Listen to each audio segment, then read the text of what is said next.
சென்னையை தொடர்ந்து மதுரை மற்றும் கோவையில் மெட்ரோ ரயில் திட்டம் அமைய உள்ள நிலையில் அதற்கான நிதியை கடனாக வழங்கும் பன்னாட்டு ஆசிய முதலீட்டு வங்கியின் பிரதிநிதிகள் மதுரை மற்றும் கோவையில் நாளை நேரில் கள ஆய்வு செய்ய உள்ளனர்.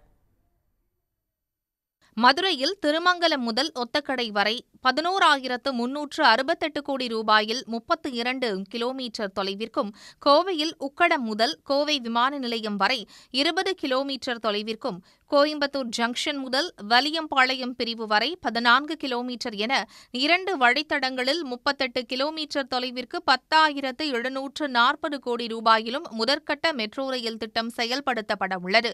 மதுரை மற்றும் கோவை மெட்ரோ ரயில் திட்டத்தை ஆய்வு செய்ய சென்னைக்கு வந்துள்ள பன்னாட்டு ஆசிய கட்டமைப்பு முதலீட்டு வங்கி குழுவினர் நாளை மதுரை மெட்ரோ ரயில் திட்டம் அமையும் இடங்களையும், வியாழனன்று கோவையில் அமையவுள்ள மெட்ரோ வழித்தடத்தையும் நேரில் ஆய்வு செய்ய உள்ளனர்.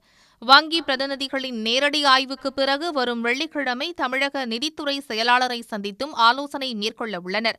மதுரை மற்றும் கோவை மெட்ரோ ரயில் திட்டத்தின் சாத்தியக்கூறு ஆய்வறிக்கை மற்றும் விரிவான திட்ட அறிக்கையை மெட்ரோ ரயில் நிறுவனம் அரசிடம் சமர்ப்பித்துள்ள நிலையில், விரைவில் தமிழ்நாடு அரசு மதுரை மற்றும் கோவை மெட்ரோ ரயில் திட்டத்தின் கட்டுமான பணிகளுக்கு ஒப்புதல் அளித்து ஒன்றிய அரசுக்கு அனுப்பி வைக்கும். அதன் பிறகு ஒன்றிய அரசும் இத்திட்டத்தை தொடங்க ஒப்புதல் அளிக்கும் பட்சத்தில் மதுரை மற்றும் கோவை மெட்ரோ திட்ட கட்டுமான பணிகளுக்கான ஒப்புதல் வழங்கப்பட்டு சென்னை மெட்ரோ நிறுவனம் மூலம் முறையாக டெண்டர் அறிவிக்கப்பட்டு பணிகள் தொடங்கப்படும்.